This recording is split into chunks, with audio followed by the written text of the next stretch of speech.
बिहार में इसी साल विधानसभा का चुनाव है। चुनाव से पहले अब सीएजी रिपोर्ट को लेकर विपक्ष की ओर से लगातार हमलावर सरकार पर किया जा रहा है। बता दें कि अभी हम राष्ट्रीय जनता दल के प्रदेश कार्यालय है ठीक, और उसके बाहर एक बड़ा सा पोस्टर लगाया गया जिसमें सीएजी रिपोर्ट में जिस तरीके से जो है 70,000 करोड़ की जो घोटाला हुई उसका जो है आंकड़ा यहाँ पे दर्शाया गया है।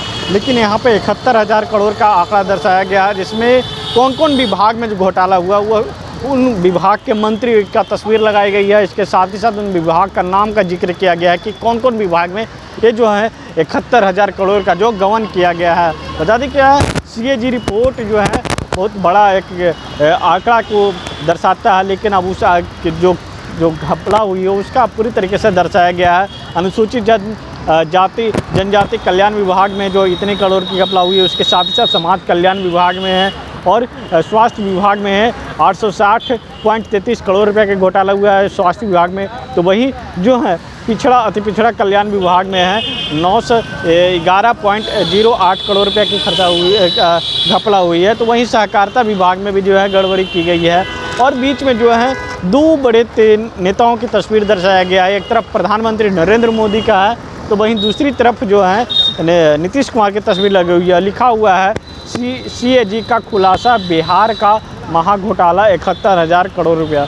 और कुछ पेंसिल से लिखा हुआ, पेन से, उसमें लिखा हुआ अमीरी हटाए गरीबी बचाए। इस तरीके से जिस तरीके से जो करोड़ों की जो घपला हुई उसको लगातार जो है सदन के अंदर भी जब मानसून सत्र चल रहा था उस समय भी हंगामा हो रहा था। और इसके साथ ही साथ जब विपक्ष जो है लगातार इस मुद्दे को लेकर सड़क से लेकर सदन तक हंगामा करते दिखा। और इसके साथ ही साथ इधर की आपको तस्वीर दिखाएंगे, यहाँ पे अपनी इधर की तस्वीर दिखाएंगे। यहाँ पे आप देख सकते हैं कि एक तरफ जो विजय सिन्हा जो कहते हैं कि हम सनातन प्रेमी हैं और साथ ही साथ जो हम किसी को हम बचाते नहीं हैं, किसी को फंसाते नहीं, जो भी घोटालेबाज हैं उसके घर पर बुलडोजर चलता है। यह विजय सिन्हा जी हैं जो बिहार के डिप्टी सीएम हैं और कृषि विभाग की जिम्मेदारी इनके पास है। एक साथ इनके पास दो विभाग की जिम्मेदारी है, खनन विभाग का जिम्मेदारी संभाल रहे हैं। वही दूसरी तरफ जो पंचायती राज विभाग के मंत्री हैं केदार गुप्ता, उनकी तस्वीर है। उनके विभाग में कितने करोड़ का जो घोटाला हुआ है वो भी दर्शाया गया है।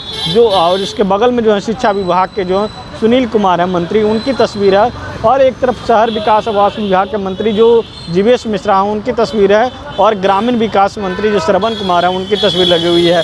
तो ऐसे में कह सकते हैं कि चुनाव से पहले लगातार जो है सीएजी की रिपोर्ट जो है 2024 में ही 31 मार्च के लगभग संभवतः जो है ये रिपोर्ट जो है सामने आया। लेकिन विपक्ष जो है अब इस मुद्दे को जब इस बार जो मानसून सत्र में जब रखा गया था पटल पे, सदन के पटल पे, उस समय जो आंकड़ा के जो घपलाबाजी का जो सामने आया कि इस आंकड़ा का तो अभी तक सरकार के पास कोई ब्यौरा ही नहीं है।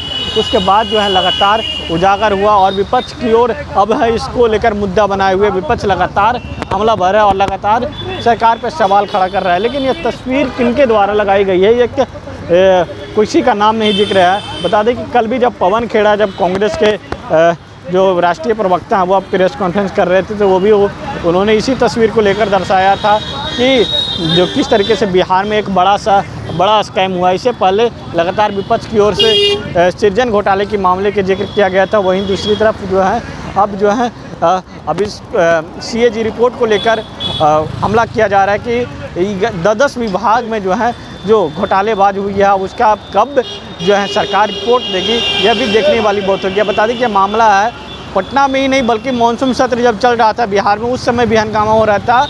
और इसके बाद जो अभी लोकसभा जब चल रहा है, लोकसभा के मानसून सत्र, वहाँ भी लगातार जो है विपक्ष के तमाम जो लोग हैं सवाल उठा रहे हैं सीएजी रिपोर्ट को लेकर और बिहार में एसआईआर के मुद्दे को लेकर। यानी कह सकते हैं कि चुनाव से पहले जो एनडीए सरकार की ओर से जो इतनी बड़ा जो स्कैम हुआ उस मामले को लेकर लगातार है अब आरजेडी, कांग्रेस और विपक्ष के जो तमाम जो नेता हैं वो सवाल उठाते नजर आ रहे हैं। सहयोगी राजवल्लभ साथ विवेक रंजन, पटना।